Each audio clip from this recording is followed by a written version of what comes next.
Bullet లాంటి ఆ నియోజకవర్గంపై ఇప్పటి నుంచి ఫోకస్ పెట్టిందట టీడీపీ అధిష్టానం. వరుస ఓటములకు ఫుల్ స్టాప్ పెట్టేందుకు సీరియస్గా ప్రణాళికలను సిద్ధం చేసిందట. స్థానిక సంస్థల ఎన్నికల నుంచే సైకిల్ పార్టీ ఆ స్కెచ్ ని అమలు చేయబోతుందనే టాక్ వినిపిస్తోంది.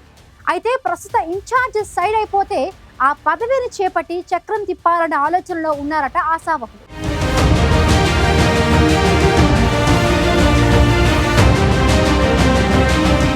ప్రకాశం జిల్లాలోని అన్ని నియోజకవర్గాల్లో రాజకీయాలు ఒకెత్తైతే దర్శి నియోజకవర్గ రాజకీయ పరిస్థితులు మాత్రం మరోలా ఉంటాయి. పార్టీ ఏదైనా లక్షల సంఖ్యలో మా ప్రోగ్రాంలను చూస్తున్నారు, కానీ అందులో 15% మంది మాత్రమే సబ్స్క్రైబ్ చేసుకుంటున్నారు. దయచేసి ఐ న్యూస్ ఛానల్ను సబ్స్క్రైబ్ చేయండి.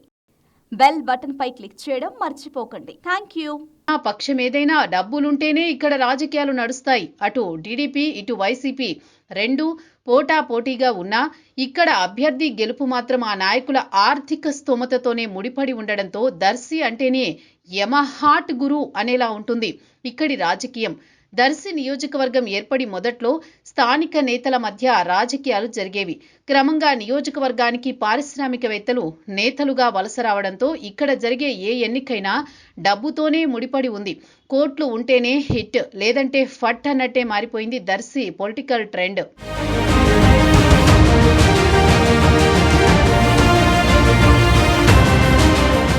దర్శి నియోజకవర్గంలో ఇప్పటి వరకు జరిగిన ఎన్నికలతో పాటు ఉప ఎన్నికలలో కలుపుకుని టీడీపీ 6 సార్లు గెలిచింది. 2014 తర్వాత 2019, 2024 ఎన్నికల్లో టీడీపీ వరుస ఓటములు చవిచూసింది. మొన్నటి ఎన్నికల్లో రాష్ట్రమంతా కూటమి హవా కొనసాగినా దర్శిలో మాత్రం టీడీపీ పరాభవం చవిచూడాల్సి వచ్చింది. నియోజకవర్గంలో వరుస ఓటములను టీడీపీ క్యాడర్ జీర్ణించుకోలేకపోతోంది. అయితే వచ్చే ఎన్నికల్లో దర్శిలో పసుపు జెండా ఎగరేసేందుకు ఇప్పటి నుంచే టీడీపీ అధిష్టానం సీరియస్ గానే దృష్టి పెట్టినట్టు తెలుస్తోంది. ఈ నేపథ్యంలోనే స్థానిక సంస్థల ఎన్నికల నుంచే వ్యూహరచన చేసేందుకు పార్టీ పెద్దలు సిద్ధమైనట్టు స్థానికంగా చర్చ నడుస్తోంది. మొన్నటి ఎన్నికల్లో విజయం అంచుల దాకా వచ్చి ఓడిపోయిన గొట్టిపాటి లక్ష్మి ప్రస్తుతం దర్శి టీడీపీ బాధ్యతలు చూస్తున్నారు. నియోజకవర్గంలో పార్టీని బలోపేతం చేయడంతో పాటు ఓటమి భారంతో డీలాపడ్డ తమ్ముళ్లలో ఉత్సాహాన్ని నింపే ప్రయత్నం చేస్తున్నారు.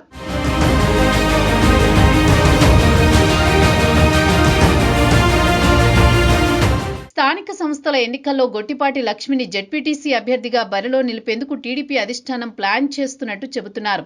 ఆమెకు జెడ్పీ చైర్పర్సన్ అవకాశం ఇవ్వాలని ఆలోచనలు అధిష్టానం ఉన్నట్టు ఎప్పటినుంచో ప్రచారం జరుగుతోంది. దర్శిలో కాపు ఓట్లు ఎక్కువగా ఉన్నాయి. అందుకే మొన్నటి ఎన్నికల్లో దర్శి సీటు జనసేనకు కేటాయిస్తారనే ప్రచారం జరిగింది. అయితే ఆ పార్టీ నేతలెవరూ పోటీకి ఆసక్తి చూపకపోవడంతో చివరికి టీడీపీకి ఆ అవకాశం దక్కింది. మొన్నటి ఎన్నికల్లో 1/2 డజను మందికి పైగా నేతలు పోటీ పడ్డా డాక్టరు వృత్తిలో ఉన్న గొట్టిపాటి లక్ష్మికి అవకాశం కల్పించింది టీడీపీ అధిష్టానం. లక్ష్మి స్వల్ప ఓట్ల తేడాతో ఓడిపోవడంతో దర్శిపై ఇప్పటి నుంచే టీడీపీ నాయకత్వం ఫోకస్ పెట్టింది.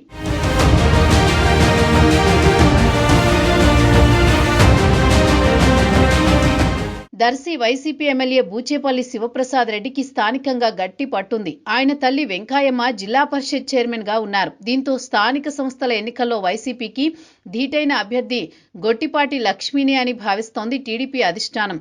ఆమెకు జెడ్పీకి పంపి దర్శి నియోజకవర్గానికి కొత్త ఇన్ఛార్జిని పెడతారన్న చర్చ జరుగుతోంది. గొట్టిపాటి లక్ష్మి సైడ్ అయితే ఆ స్థానం ఎవరికి దక్కుతుందనేది చర్చనీయాంశంగా మారింది. గతంలో దర్శిలో టీడీపీ ఎమ్మెల్యేగా చెల్లించిన సిద్ధా రాఘవరావు, ఆయన కుమారుడు సుధీర్, నారపుశెట్టి పాపారావు పేర్లు ప్రముఖంగా వినిపిస్తున్నాయి. నియోజకవర్గంలో ఎమ్మెల్యేగా గెలిచిన అనుభవంతో పాటు అంగబలం అర్ధబలం ఉన్న సిద్ధా కుటుంబం వైపు టీడీపీ అధిష్టానం మొగ్గు చూపే అవకాశాలు కనిపిస్తున్నాయి. స్థానికంగా జరుగుతున్న ప్రచారాలు ఎలా ఉన్నా గొట్టిపాటి లక్ష్మితో పాటు దర్శి విజయంలో టీడీపీ అధిష్టానం ఎలాంటి స్టెప్స్ వేయబోతుందో చూడాలి మరి.